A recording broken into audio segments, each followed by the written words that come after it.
Welcome to the JAMODI podcast. We are all surrounded by amazing coaches and leaders.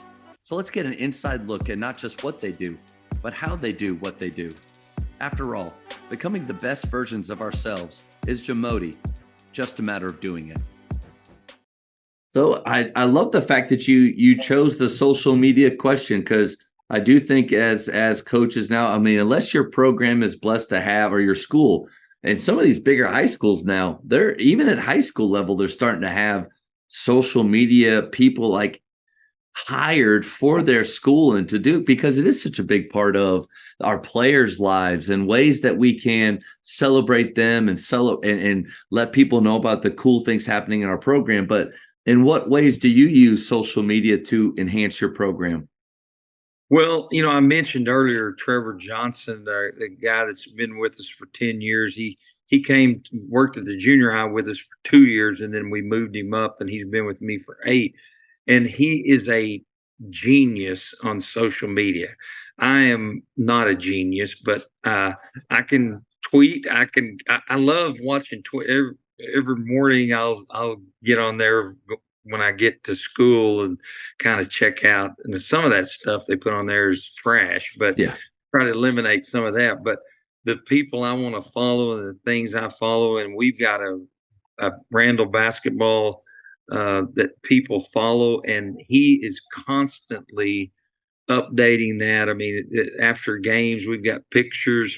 We've even had now, this last year we should have, but we've had a student manager who is in charge of just tweeting out and he sits on the bench with his phone and puts pictures and puts score at halftime, we're really trying to do that. And some people say, well, that's, you don't need to do that.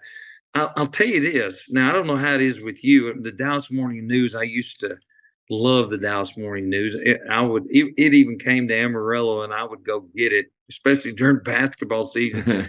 Somehow they had it in the paper in Amarillo the next morning. Well, our poor newspaper is non-existent now up here as far as coverage, and so you got to cover a lot of it yourself or get it through a local social media guy that we have here, Press Pass Sports. They're awesome, and we're constantly sending them stuff.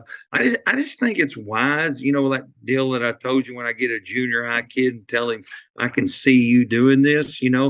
They see that, they watch that. A seventh grader gets on there and looks at that, and if we're building it up and showing them what we're doing, I think that leads to motivation. And so you can either get on the train or get off, but if you want to go the right direction in our society today, you better jump on there and try to get on that thing. And it's not really me. I'm not very good, but I'm fortunate to have good guys working that do what I ask them to do. Well, I think that's a great sign of leadership. It's not that you have all the skills or possess the knowledge, but you empower others that do have that to do the work. And I think you're right on the money with the social media thing. It's a part of not just culture as a whole, but your programs.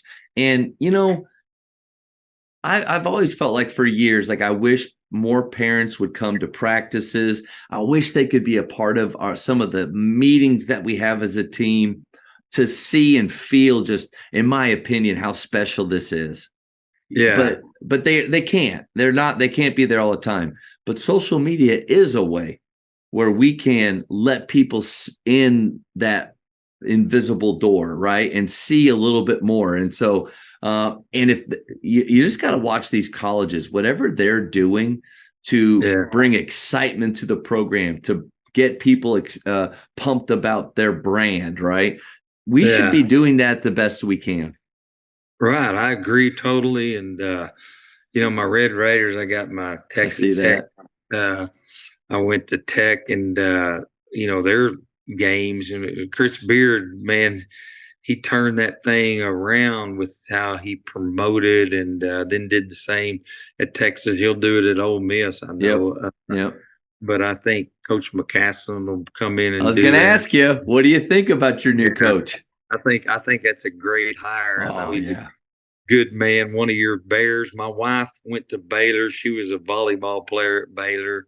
She graduated. In fact, she's 10 years. She graduated from Baylor in 93. So she played from 89 to 93. And she's all about we go to, I wear Tech, she wears Baylor, but he's kind of now, She's a good person, Coach. Well yeah. done. Well done.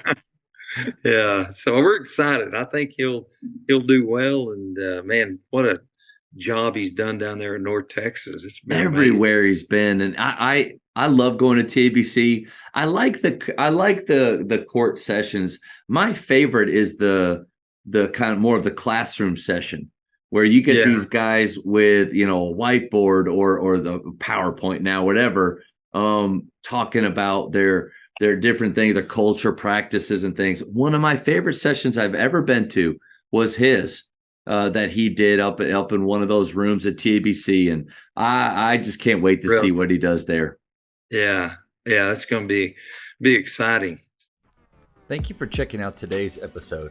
Please take a moment to subscribe to this podcast, share it with your fellow coaches, and find us on social media for what's coming up next on the JAMODI podcast. It's just a matter of doing it.